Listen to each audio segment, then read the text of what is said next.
উত্তপ্ত গরমের দিন, আসমানের সূর্য লেগে জমিনের মাটিগুলো আগুনের মতো তেতে গেছে। কোন মানুষের ক্ষমতা নাই তার বাড়ি থেকে বেরিয়ে আসবে বাইরে। আবু বকর বলেন, আমার বাড়িতে কয়েকদিন ধরে খাবার নাই। একদিন নয়, 2 দিন নয় রে ভাই, কয়েকদিন ধরে খাবার নাই। আবু বকর বলে, আমার এত খিদে পেয়েছে, এত খিদে পেয়েছে, আমার আর মাজা ষাট হয় না, বাড়িতেও মন বসে না। আবু বকর বললেন, না না, বাড়িতে থেকে কোনো লাভ নাই, আল্লাহর ঘরের দিকে ছুটে চলে যায়, মসজিদের দিকে ছুটে চলে যায়। আল্লাহর ঘরে যদি যায়, যদি কোনো আল্লাহর বান্দা মিলে যায়, আর আবু বকরকে নিয়ে যদি একটু মেহমানদারি করায়। উত্তপ্ত গরমের সময় হযরত আবু বকর রাদিয়াল্লাহু তাআলা আনহু বাড়ি থেকে বেরিয়ে এলেন। রে বাবা, আল্লাহর ঘর যখন ঢুকছেন, এই ঘর ঢোকা মাত্র দেখছেন মসজিদের ভিতরে হযরত ওমর ইবনুল খাত্তাব রাদিয়াল্লাহু তাআলা আনহু তিনি বসে আছেন। হযরত ওমর রাদিয়াল্লাহু তাআলা আনহু জিজ্ঞাসা করেন, ভাই আবু বকর, ও ভাই আবু বকর গো, এই গরমের টাইমে কোন মানুষের ক্ষমতা নাই বাইরে থেকে বেরিয়ে আসবি। ওগো আমার ভাই, কি কারণে উত্তপ্ত গরমের টাইমে, গরমের সময়ে আল্লাহর ঘরে আপনাকে কেন দেখি, কি কারণে আপনি এসেছেন? হযরত আবু বকর রাদিয়াল্লাহু তাআলা আনহু বলেন, এই ওমর শোনো, ওই আল্লাহর কসম করে বলি, ওই আল্লাহর কসম করে বলি, যে মহান আল্লাহ পাকের কাছে আমার জীবনটা আছে, ওমর রে, আমি আবু বকর আমার বাড়িতে আজকে কয়েকদিন ধরে খাবার নাই। আমাকে এত খিদে লেগেছে, এত খিদে লেগেছে, খিদের চোটে আর বাড়িতে মন বসে নাই। এই নিয়তি আল্লাহর ঘরে এলাম, যদি কোনো আল্লাহর বান্দা মিলে যায় আর আবু বকরকে নিয়ে যদি একটু মেহমানদারি করায়, এই নিয়ে তো আমি এলাম। হযরত ওমর ইবনুল খাত্তাব রাদিয়াল্লাহু তাআলা বাচ্চা ছেলের মতো টুকরে কেঁদে বলছেন, ও ভাই আবু বকর, আমি ওই আল্লাহর কসম করে বলি গো ভাই, আপনি যে নিয়তে বাড়ি থেকে খোদার ঘরে আপনি এসেছেন, আমি ওমর ওই নিয়তে আল্লাহর ঘরে এসেছি। আমারও বাড়িতে আজকে কয়েকদিন ধরে খাবার নাই। 2 জন সাহাবা মসজিদে বসে আছেন। গরিবের দরদ গরিব ছাড়া কে বুঝবে? এতিমের দরদ এতিম ছাড়া কে বুঝবে?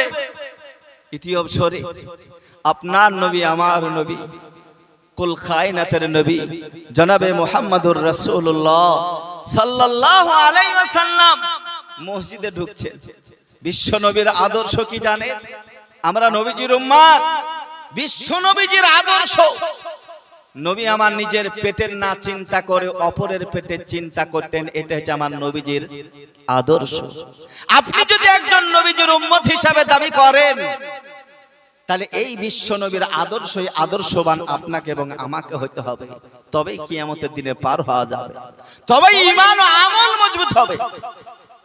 বিশ্ব নবী রাহমাতুল লিল আলামিন মসজিদে ঢুকছেন, তো 2 জন সাহাবাকে দেখতে পেলেন। আল্লাহর নবী বলেন, ওই আমার আবু বকর, ওমর, এই টাইমে তোমাদেরকে কেন দেখি? উত্তপ্ত গরমের টাইমে কি কারণে তোমরা দুজনাই এই মসজিদে তোমরা উপস্থিত হয়েছো? কেন, কি কারণে? হযরত আবু বকর রাদিয়াল্লাহু তাআলা আনহু চোখের পানি ছেড়ে দিয়ে বলছেন, ওগো নবীজি, আমি আবু বকর, ওমর, আমাদের বাড়িতে এখন লাগাতার কয়েকদিন ধরে খাবার নাই গো নবীজি। এখন নবীজি, আমাদেরকে এত খিদে লেগেছে, খিদের চোটে বাড়িতে মন বসে নাই। নবীজি গো, আমরা এই নিয়তে আল্লাহর ঘরে এসেছি, যদি কোনো আল্লাহর বান্দা মিলে যায় আর আবু বকর আর ওমরকে নিয়ে যদি একটু মেহমানদারি করায়। এই নিয়তে আমরা এসেছি। বিশ্বনবী কথাটা শুনলেন, শোনার পরে নবীজি বলছেন, আবু বকর উমর, আমি আল্লাহর কসম করে বলি, আমি আল্লাহর নবী মুহাম্মদুর রাসূলুল্লাহ, আমি আল্লাহর কসম করে বলছি যে আল্লাহ পাকের কাছে আমার প্রাণটা রয়েছে। আবু বকর ওমর গো, তোমরা এই উত্তপ্ত গরমের টাইমে এই আল্লাহর ঘরে যে উদ্দেশ্য তোমরা বেরিয়ে এসেছো বাড়ি থেকে, আমিও আল্লাহর নবী মুহাম্মদুর রাসূলুল্লাহ ওই নিয়তেই আমি ঘর থেকে বেরিয়ে এসেছি। মেরে মুহতারাম বুজুর্গ দোস্ত, রাহমাতুল লিল আলামিন করে মহান আল্লাহ পাক পৃথিবীর বুকে পাঠিয়েছিলেন। আমার বলার উদ্দেশ্য এটাই, যে নবীজির উম্মতের দল আবু বকর রাদিয়াল্লাহু তাআলার বাড়িতে খাবার ছিল না, ওমর রাদিয়াল্লাহু তাআলার বাড়িতে খাবার ছিল না। কোন জায়গায় কোন বক্তার মুখে কি শুনেছেন যে তিনারা নামাজ পড়েনি, জিকির করেনি, তাসবিহ করেনি, দিনের খিদমত করেনি, দিনী কৃষ্টি কালচার করেনি, দিনের মেহনত করেনি, ছেড়ে দিয়েছে? শুনেছেন ভাই? হ্যাঁ, নামাজ পড়েনি, রোজা করেনি, শুনেছেন যে বাড়িতে খাবার ছিল না তাই করেনি? কিন্তু আজ আপনি এবং আমি এত আমাদের বাড়িতে খাবার থাকার পরেও আজ আমরা প্রকৃতপক্ষে সঠিকভাবে মহান আল্লাহ পাকের আমরা গোলামি করতে পারি না। জেনে রাখবেন বন্ধুগণ, আল্লাহ আমাদেরকে পরীক্ষা করছেন।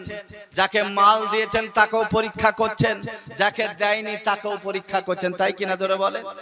এত মাল আপনাকে দিয়েছেন যে আল্লাহ পাক আপনাকে পরীক্ষা এই জন্য করছেন যে আমার বান্দা, তাকে এত ব্যতিব্যস্ততা রেখেছি, তাকে এত সম্পদ দিয়েছি, দেখি আমার বান্দা এত টাকা পয়সা, দোকানপাট, চাকরি বাকরি, ব্যবসা নিয়ে এই যে ঝোড় ঝামেলা থেকে নিয়েও হ্যাঁ আমার গোলামি করতে পারে কিনা, আমার কৃতজ্ঞতা আদায় করতে পারে কিনা। তাই মহান আল্লাহ পাক তাকাচ্ছেন ধনী লোকের পানে।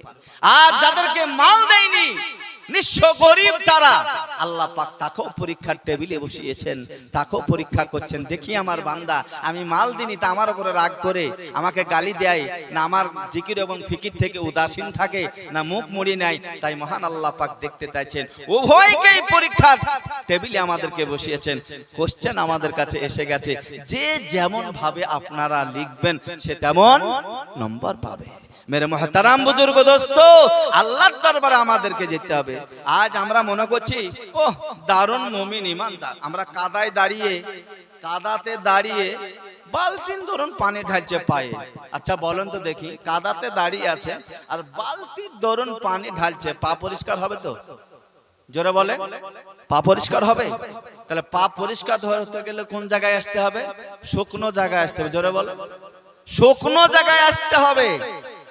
তাহলে এই শুকনো নামক দিন যতক্ষণ পর্যন্ত আপনি এবং আমি না আসতে পারবো, আমার ভিতরে যে নোংরামি গুলো আছে এই নোংরা কোনোদিন যাবে না। আমাকে ওই পানি ঢালাই হবে কাদায় দাঁড়িয়ে দাঁড়িয়ে। আপনার মুখের চেহারার উপরে বিভিন্ন দাগ আছে, কালো কালো দাগ, কিন্তু আপনি কি দেখতে পাচ্ছেন? জোরে বলেন, আপনার মুখে যে দাগ গুলো আছে আপনি দেখতে পাচ্ছেন? যতক্ষণ পর্যন্ত আপনি আয়নার সামনে না আসবেন ততক্ষণ পর্যন্ত কিন্তু ধরা পড়বে না।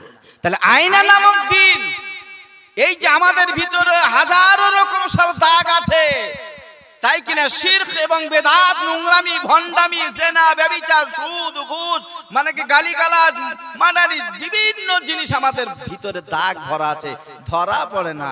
কিন্তু যখন দ্বীন ও ইসলামের পথে পা রাখবেন তখন কিন্তু আপনার সব ধরা পড়বে।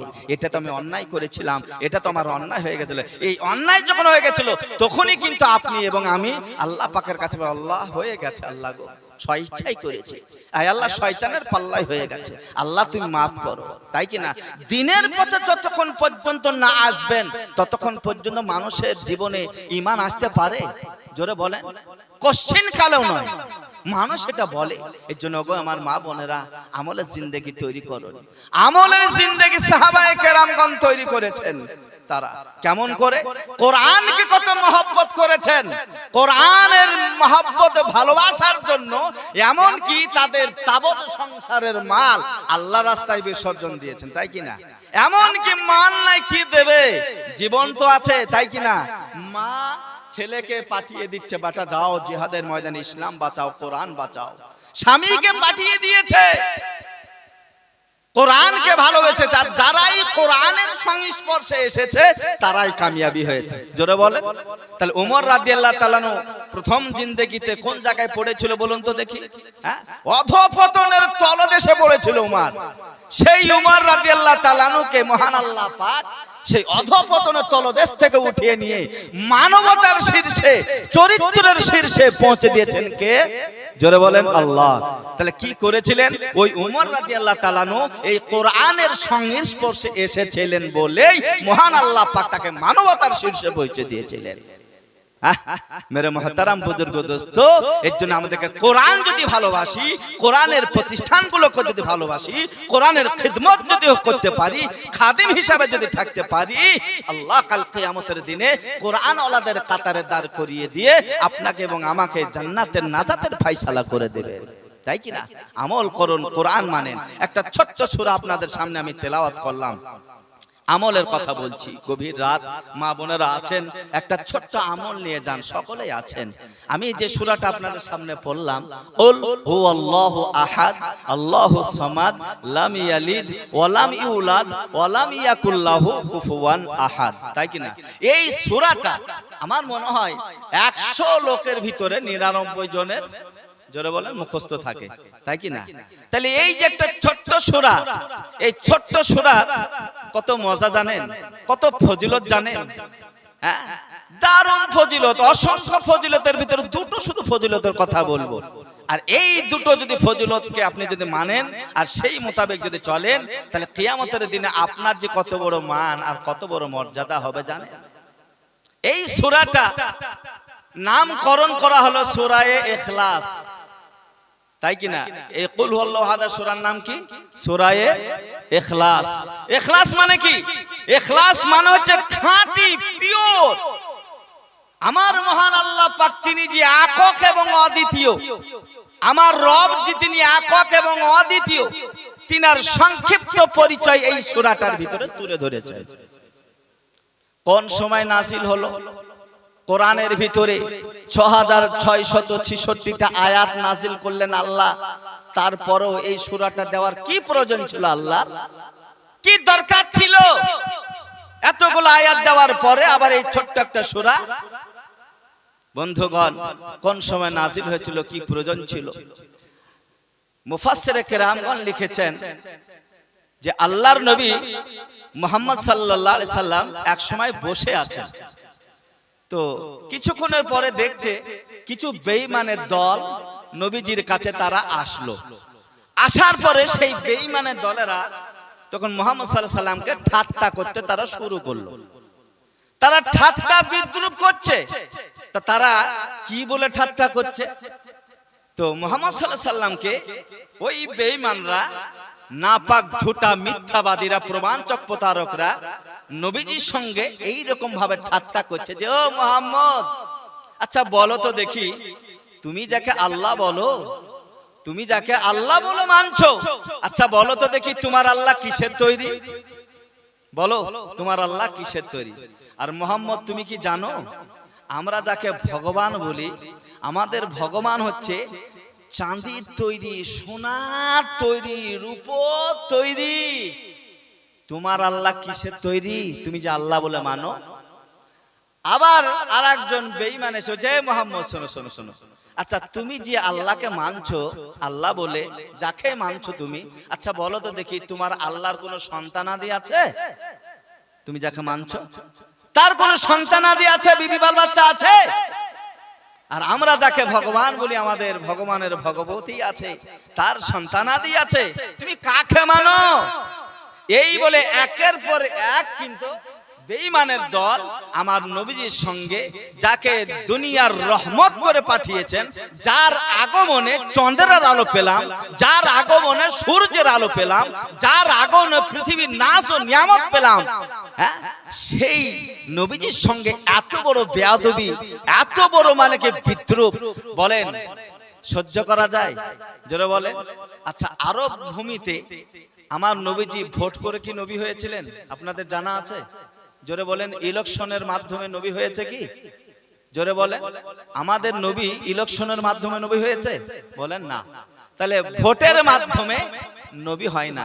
যদি ভোটের মাধ্যমে নবী তৈরি হতো তাহলে এই মহরুল গ্রামের মানুষ আর মক্কা ওই নবীকে মানত না, একটা এই গ্রামের নবী তৈরি করতে। জোরে বলে, যদি ভোট করেই নবী হতো তাহলে এটা মগজ থেকে বের করে দেন যে নবী কিন্তু ইলেকশনের মাধ্যমে তৈরি হয় না, নবী তৈরি হয় সিলেকশনের মাধ্যমে। আর সিলেকশন করেন কে? জোরে বলে।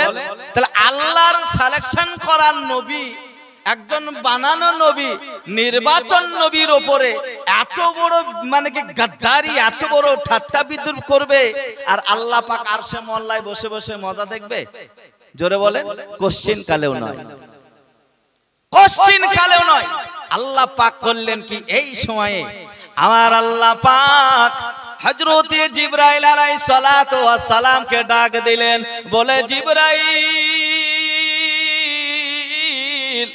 তাড়াতাড়ি এসো, তাড়াতাড়ি এসো। হযরত জিবরাইল আলাইহিস সালাতু ওয়াস সালাম মহান আল্লাহ পাকের কাছে আসলেন। আল্লাহ পাককে বললেন, ওগো আল্লাহ কি বলছেন? আল্লাহ পাক বললেন, ওগো জিবরাইল আমি কয়েকটা তোমাকে আয়াত দিই, আমার হাবিবের কাছে সেই আয়াতগুলো তুমি পৌঁছে দাও। ও জিবরাইল ভালোভাবে শোনো, আল্লাহ পাক বলছেন, কুল হুয়াল্লাহু আহাদ আল্লাহুস সামাদ লাম ইয়ালিদ ওয়া লাম ইউলাদ ওয়া লাম ইয়াকুল লাহু কুফুয়ান আহাদ। হযরত জিবরাইল আলাইহিস সালাতু ওয়াস সালাম বিশ্ব নবীজির কাছে আসলেন, সালাম দিয়ে বললেন, আসসালাতু আসসালামু আলাইকুম ইয়া রাসূলুল্লাহ। ওগো নবীজি, মহান আল্লাহ পাক আপনার উপর আয়াত পাঠিয়েছেন। বিশ্ব নবী বলেন, ওগো জিবরাইল মহান আল্লাহ পাক আমার কাছে কি আয়াত পাঠিয়েছেন, তাড়াতাড়ি আমাকে শুনিয়ে দেন।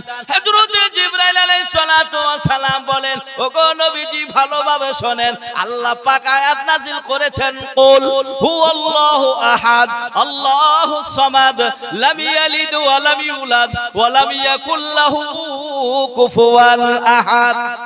আয়াত নাযিল হয়ে গেল। এই আয়াতের ভিতরে মহান আল্লাহ পাক তিনার হাবিবকে তিনি কি বলতে চেয়েছেন?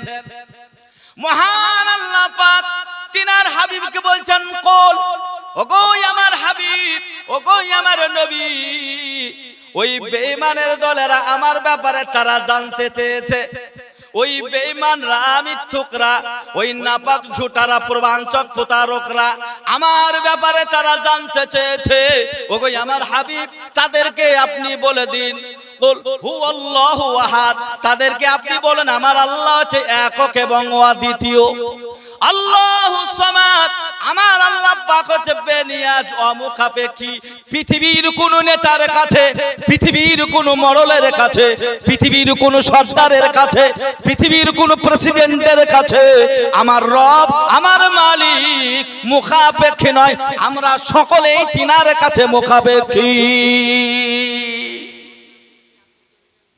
ওগো আমার হাবিব, ওই বেঈমানের দলেরা আমার সন্তানের ব্যাপারে তারা জানতে চেয়েছে। ওগো আমার হাবিব, তাদেরকে আপনি জানিয়ে দেন, লাম ইয়ালিদ ওয়া লাম ইউলাদ, আমি আল্লাহ কাউকে জন্ম দিইনি, আর আমি আল্লাহ কাউরের কাছ থেকে জন্ম নিইনি। তাদেরকে বলে দাও আমার আল্লাহ পাক হচ্ছেন মানে একক এবং অদ্বিতীয়। আমার আল্লাহ পাকের কেউ সমকক্ষ এবং সমতুল্য কেউ হতে পারবে না। বলে দাও তাদেরকে। যখন কাফেরদের কাছে এই সূরা যখন বলা হলো, তখন তো আর কাফেরদের ক্ষমতা নাই যে এই রকম আয়াত বানিয়ে বিশ্ব নবীজির সঙ্গে তারা তর্ক বিতর্ক করবে। পারবে এরকম একটা আয়াত বানাতে? জোরে বলেন, পারবে না। বিশ্ব নবীজি ছোট্ট সূরা হলেও ফজিলতের দিক দিয়ে দেখেন কত মর্যাদাবান। এই সূরাটা বিশ্ব নবী বলছেন, এই সূরাটার সঙ্গে যদি আমার কোন উম্মত আর উম্মতি, খুব ভালোভাবে শুনেন ফজিলতের কথা বলছি, এই সূরাটার সঙ্গে নবী আমার বলছেন কোন আমার উম্মত উম্মতি যদি প্রেম করতে পারে, প্রেম মানে কি? ভালোবাসা। প্রেম মানে ভালোবাসা। তো নবীজি বলছেন এই সূরাটার সঙ্গে কেউ আমার উম্মত উম্মতি যদি প্রেম রাখতে পারে, প্রেম যদি করে তো কাল কিয়ামতের দিনে আল্লাহর দরবারে ওই লোকটার কত বড় মান আর কত বড় মর্যাদা হবে, একটা সাহাবার ইতিহাস বললেই বুঝতে পারবেন যে আল্লাহ পাকের কাছে তাদের কত বড় মান হবে যারা এই সূরাটার সঙ্গে যারা প্রেম ভালোবাসা রাখবে। আল্লাহ রাসূল সাল্লাল্লাহু আলাইহি ওয়াসাল্লামের একজন সাহাবা, जिनार नाम छिलो हजरते मुआविया इब्ने मुआविया रादियाल्लाहु ताआला अन्हु। ए हजरते मुआविया इब्ने मुआविया जेदिन इंतेकाल करलेन अर्थात दुनिया থেকে যেদিন তিনি বিদায় নিলেন, इंतेकाल হয়ে গেল, আমার আল্লাহ রাব্বুল আলামিন হযরতে জিবরাইল আলাইহিস সালাতু ওয়াস সালামকে ডেকে বলছেন, জিবরাইল গো শোনো শোনো, আমার হাবিবের কাছে একটা হুকুম পৌঁছে দাও, আমার একটা আদেশ পৌঁছে দাও। হযরতে জিবরাইল আলাইহিস সালাতু ওয়াস সালাম আল্লাহর নবীজির কাছে আল্লাহ পাকের কাছে আসলেন, আসার পরে বললেন কি আদেশ আপনার হাবিবের কাছে পৌঁছাবো? আল্লাহ পাক বললেন যে আমার একজন প্রিয়তম বান্দা আর আমার হাবিবের একজন প্রিয়তম সাহাবা যার নাম হচ্ছে হযরতে মুআবিয়া ইবনে মুআবিয়া, আজকে তার ইন্তেকাল হয়েছে। আমি আল্লাহ পাক আমার হাবিবকে আমি অর্ডার করতেছি, আমার হাবিবকে আমি হুকুম করছি, আমার হাবিব যেন তার জানাজার নামাজটা পড়ান। জোরে বলুন সুবহানাল্লাহ। যাও, এটা অর্ডার করলেন। হযরতে জিবরাইল আলাইহিস সালাতু ওয়াস সালাম আল্লাহর নবীজির কাছে আসলেন, আসার পরে সালাম দিয়ে বললেন, ওগো নবীজি, মহান আল্লাহ পাক আপনাকে একটা আদেশ করেছেন, একটা হুকুম করেছেন। আমার নবীজি বললেন, ওগো জিবরাইল, মহান আল্লাহ পাক কি আদেশ আমাকে করেছেন, কি হুকুম করেছেন? জিবরাইল আলাইহিস সালাতু ওয়াস সালাম বলেন, ওগো নবীজি, আপনার একজন ভক্তচর, একজন ভক্তচর যার নাম হচ্ছে হযরতে মুআবিয়া ইবনে মুআবিয়া।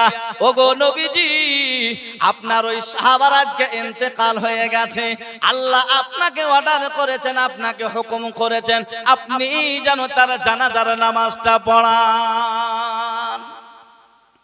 বিশ্ব নবী রাহমাতুল লিল আলামিন অবাক হয়ে গেলেন। বিশ্ব নবীর ওই জায়গা থেকে নিয়ে সাহাবার বাড়ি অনেক দূরে। আল্লাহর নবীজি বলছেন, ওগো জিবরাইল, এই টাইমে এই মুহূর্তে আমি আমার ওই সাহাবার বাড়িতে আমি কেমন করে উপস্থিতি দিতে পারি? হযরতে জিবরাইল আলাইহিস সালাতু ওয়াস সালাম বলেন, নবীজি গো, আপনি চিন্তিত হবেন না, আপনার নজরে আপনার চোখের মানে কিয়াতে ভেসে উঠবে আপনার ওই সাহাবার লাশটা। এই বলি হযরতে জিবরাইল আলাইহিস সালাতু ওয়াস সালাম কি আমার আল্লাহ রাব্বুল আলামিন 600 নূরের পাখা দান করেছিলেন। কয় শত? 600 নূরের পাখা দান করেছিলেন। একটা পাখা দিয়ে জমিনে যেরকম তিনি ঝাপট মেরেছেন, পৃথিবীর तमाम পার্টিশন, तमाम পর্দা, तमाम হিজাব দূরে সরে গিয়ে আল্লাহর নবীর চোখের ভিতরে, আল্লাহর নবীজির চোখের সামনে ওই সাহাবার লাশটা ভেসে উঠেছে, নবীজি স্বচক্ষে দেখেছে। এই যেই দেখেছেন বিশ্ব নবীজি, সেই সাহাবা জানাজাতে তিনি যাবেন, ঘর থেকে এবার রেডি হয়ে তিনি বেরিয়ে আসতেছেন। বিশ্ব নবী রাহমাতুল লিল আলামিন ঘর থেকে যখন বেরিয়ে যখন আসতেছেন, বাইরে পা রেখেছেন। এই বাইরে যখন পা রেখেছেন গো বাবা, तमाम পৃথিবীটা অন্ধকার, तमाम পৃথিবী অন্ধকার, রাস্তাঘাট দেখা যায় না। বিশ্ব নবী রাহমাতুল লিল আলামিন বলেন, ওগো জিবরাইল, পৃথিবীটা কেন অন্ধকার, রাস্তাঘাট কেন দেখা যায় না? ওগো জিবরাইল, তাইলে কি সূর্য গ্রহণ লেগে গেল নাকি? হযরতে জিবরাইল আলাইহিস সালাতু ওয়াস সালাম বলেন, ওগো নবীজি, না না, সূর্য গ্রহণ লাগে নাই। আমার নবী বলেন, জিবরাইল গো, তাইলে কেন রাস্তা দেখা যায় না? কি কারণে রাস্তা দেখা যায় না? হযরতে জিবরাইল আলাইহিস সালাতু ওয়াস সালাম বলেন, ওগো নবীজি, মহান আল্লাহ রাব্বুল আলামিন আপনার উপরে 30 পারা কোরআন নাযিল করেছেন। ওই কোরআনের ভিতরে এমন একটা সূরা আছে যে সূরাটার নাম হচ্ছে সূরা ইখলাস। ওগো নবীজি, আপনার এই সাহাবার জানাজাতে আমার আল্লাহ রাব্বুল আলামিন আসমান থেকে অগণিত অসংখ্য ফেরেশতা নাজিল করতেছেন, যাদের পাখা লেগে সূর্যের আলো অন্ধকারের মতো হয়ে গেছে। বিশ্ব নবী অবাক হয়ে জিজ্ঞাসা করছেন, জিবরাইল গো, আমার সাহাবার এই জানাজাতে আল্লাহ রাব্বুল আলামিন আসমান থেকে ফেরেশতা নাজিল করতেছেন, কি এমন আমল করেছে সে, কি এমন আমল করতে পেরেছে যার আমলের কারণে মহান আল্লাহ পাক এই জমিনে তার জানাজাতে অসংখ্য ফেরেশতা নাজিল করছেন। জিবরাইল আলাইহিস সালাতু ওয়াস সালাম বলছেন, নবীজি গো, এই কোরআন শরীফ আপনার উপর অবতীর্ণ হয়েছে। এই কোরআনের ভিতরে এমন একটা সূরা আছে, একটা সূরার নাম হচ্ছে সূরা ইখলাস। ওগো নবীজি, এই সূরা ইখলাসের সঙ্গে আপনার ওই সাহাবা হযরতে মুআবিয়া ইবনে মুআবিয়া অত্যন্ত মহব্বত করেছিলেন আর অত্যন্ত তেলাওয়াত করেছেন। এই বেশি বেশি মহব্বত করেছেন আর বেশি বেশি তেলাওয়াত করেছেন। এই বেশি বেশি মহব্বত করার কারণে আর বেশি বেশি তেলাওয়াত করার কারণে গো আল্লাহ, আপনার ওই সাহাবার এত বড় মর্যাদা, এত বড় মান সম্মান আল্লাহর দরবারে বেড়ে গেছে। জোরে বলুন সুবহানাল্লাহ। মেরা মুহতারাম, কোরআনকে যারা ভালোবাসবে, কোরআনের মহব্বত যারা করবে, আল্লাহ পাক তাদের এত মান মর্যাদা ইজ্জত আখিরাতে দেবে, ভাষায় প্রকাশ করা যায় না। এর জন্য দ্বীনি পথ থেকে যেন আমরা সরে না যাই। কে কার গো বাবা, আপনি একটা ভালো আমল করবেন, হ্যাঁ, কেউ মানে কি এখানে যে আখিরাতে আপনার হয়ে আমরা আন্দোলন করব কিংবা দলের দল যাব, তা হবে না। এমন একটা আপনি কাজ করেন, এমন একটা কাজ করেন, এমন একটা আমল করেন যার জন্য আল্লাহর ফেরেশতাগণ আপনার জন্য যেন আল্লাহ পাককে বলে যে আল্লাহ তোমার বান্দাকে মাফ করো, তাই কি না?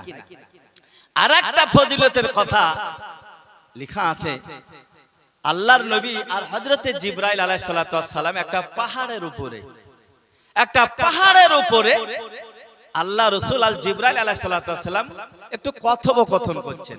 একটা পাহাড়ে উঠে বসে অনেকক্ষণ কথা বলার পরে দেখছেন দূর থেকে আল্লাহর রাসূলের একজন সাহাবা, সেই সাহাবার নাম ছিল হযরতে আবু যার গিফারি রাদিয়াল্লাহু তাআলা আনহু।